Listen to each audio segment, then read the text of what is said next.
আচ্ছা, এখান থেকে কি লেগেছে, আমরা কিভাবে ভগ্নাংশ প্রকাশ করতে পারি। 1 মিটার ফিতাকে সমান 3 ভাগে ভাগ করি। তাহলে এই যে 1 মিটার ফিতা, যেখানে 1 মিটার ফিতা আছে, এখানে কি করছে, সমান 3 ভাগে ভাগ করছে। যে একটা ভাগ, এই একটা ভাগ, আর এই একটা ভাগ, 3টা ভাগ। তাহলে এটা কি হবে, এই একটা ভাগ হয়েছে 1/3 অর্থাৎ 3/1 ভাগ। এটা হচ্ছে 1/3, আর 1/3। বা এখানে মিটার লিখতে কীভাবে লিখতে হবে, উপরে 1 নিচে 3। দেখো, আমরা কিন্তু এর আগে তোমাদের বলেছি যে কোনো বস্তুকে মানে যদি 2 ভাগ করা হয়, তাহলে কি হবে, যে কয়েকটা ভাগ করা হবে সেই কয়েকটা ভাগ থাকবে নিচে, আর যে ভাগটা নেওয়া হবে সেই ভাগটা থাকবে উপরে। যদি 4 ভাগ করা হয়, তাহলে কি হবে, 4 থাকবে নিচে, আর যে ভাগটা নেওয়া হবে, যদি 1 ভাগ নেওয়া হয়, 1 থাকবে উপরে। এখানে কি কয় ভাগ করেছে, 3 ভাগ করে দেয়, 1টা 2টা 3 ভাগ করে, তাহলে 3 থাকবে নিচে, নেওয়া হয়েছে কয়টা ভাগ, একটা ভাগ, তাহলে 1 থাকবে উপরে। অর্থাৎ যে কয়টা খণ্ড করা হবে বা অংশে ভাগ করা হবে সেই কয়টা অংশ থাকবে নিচে, আর যে কয়টা অংশে হিসাব নিতে হবে বা যে কয়টা অংশ নিতে বলবে সেটা থাকবে উপরে।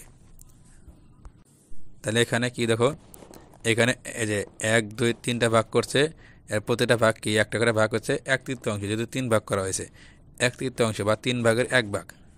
এখানে কি বলছে, ফিতার ভাগ করা প্রতিটি অংশকে 1 মিটারের 1/3 বলা হয়।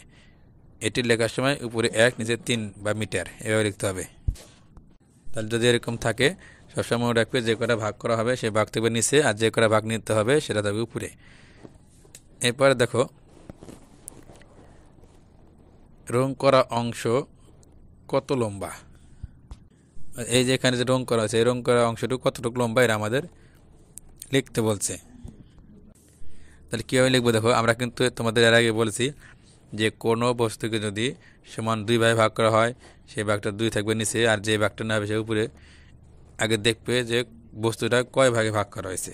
তাহলে আমরা দেখি এখানে কয় ভাগ, এই যে এখানে আছে পুরোটা হচ্ছে 1 মিটার, যেখানে আছে যে 1 মিটার, কয়টা ভাগ করা হয়েছে, 1টা 2টা 3টা 4টা, 4টা ভাগ করা হয়েছে সমানভাবে। তার মানে 1/4। এখানে রং করছে কতটুক, এই যে 1 অংশ রং করছে, তার মানে 1/4, অর্থাৎ 4/1 ভাগ। তাই লিখতে হবে কীভাবে, ভাগ আছে কয়টা, 1 2 3 4টা ভাগ করছে, 4 থাকবে নিচে, এর রং করছে কয়টা, একটা ভাগ, তার মানে 1 থাকবে উপরে। লেখার সময় এভাবে লিখবে।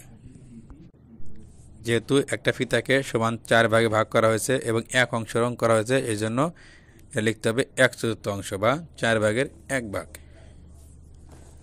তাহলে এরপর দেখো এখানে কি লিখছে, এই যে এখানে আছে এইটুকু হচ্ছে পুরা টুক হচ্ছে 1 মিটার, অর্থাৎ এখানে যে ফিতাটা আছে পুরো ফিতাটুকু হচ্ছে 1 মিটার।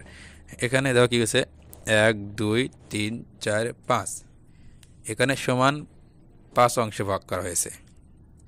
তাহলে কীভাবে লিখবে, এটা হচ্ছে যে রং করছে কতটুক, এই যে 1 অংশ রং করছে, তাহলে 1 থাকবে উপরে, ভাগ করছে কয় অংশে, সমান 5 অংশ, তাহলে 5 থাকবে নিচে, অর্থাৎ 1/5, 5/1 ভাগ। এটা মনে রাখার সহজ পদ্ধতি হচ্ছে, যে কয়েক অংশে ভাগ করা হবে সেই অংশগুলো নিচে থাকবে, আর যে অংশটা নিতে হবে সেই অংশটা উপরে থাকবে।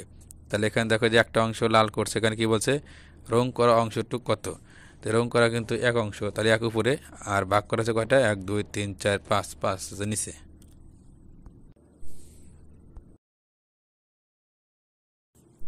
আচ্ছা দেখো, এখানে যে ফিতাটা আছে এই ফিতাটা হচ্ছে 1 মিটার। এই ফিতাটা কয়টি অংশে ভাগ করা হয়েছে, এই 1 2 3টি সমান অংশে ভাগ করা হয়েছে। তাহলে প্রতিটা অংশ কি 1/3, এখানে কিন্তু 1/3 লেখা আছে।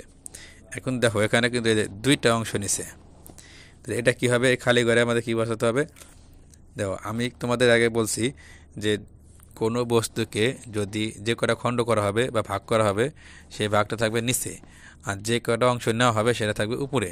তাহলে এখানে ভাগ করা আছে কয়টা, 1 2 3টা ভাগ করা আছে, 3 থাকবে নিচে, আর নিচে কয়টা ভাগ, 1 2, 2টা ভাগ নেওয়া হয়েছে, অর্থাৎ তাহলে 2 থাকবে উপরে। এখানে দেখো এই বালিকা কি বলতেছে, এখানে 2টি 1/3 আছে, কাজেই 1 মিটারের সমান 3 টুকরা 2টিকে 1 মিটারের 2/3 বলা হয়। এটিকে লেখা হয় যে উপরে 2 নিচে 3 মিটার। তাহলে বোঝা গেল, যদি এরকম থাকে যে কোনো বস্তুকে 3টা টুকরা করা হয়েছে বা 4টা টুকরা করা হয়েছে, সেখান থেকে 2টা নেওয়া হয়েছে, যদি 3টা টুকরা করা হয় তাহলে 3 থাকবে নিচে, যদি 1 না হয় তাহলে 1 উপরে থাকবে, আর যদি 2 না হয় তাহলে 2টা উপরে থাকবে। অর্থাৎ যে কটা টুকরা করা হবে সেই টুকরা থাকবে নিচে, আর যে কটা অংশ নেওয়া হবে সেটা থাকবে উপরে, এমন রাখবে। তো এখানে কি হবে, এখানে আছে 2/3 হবে, যে দুইটা না, এই একটা একটা দুইটা না হয়েছে 2/3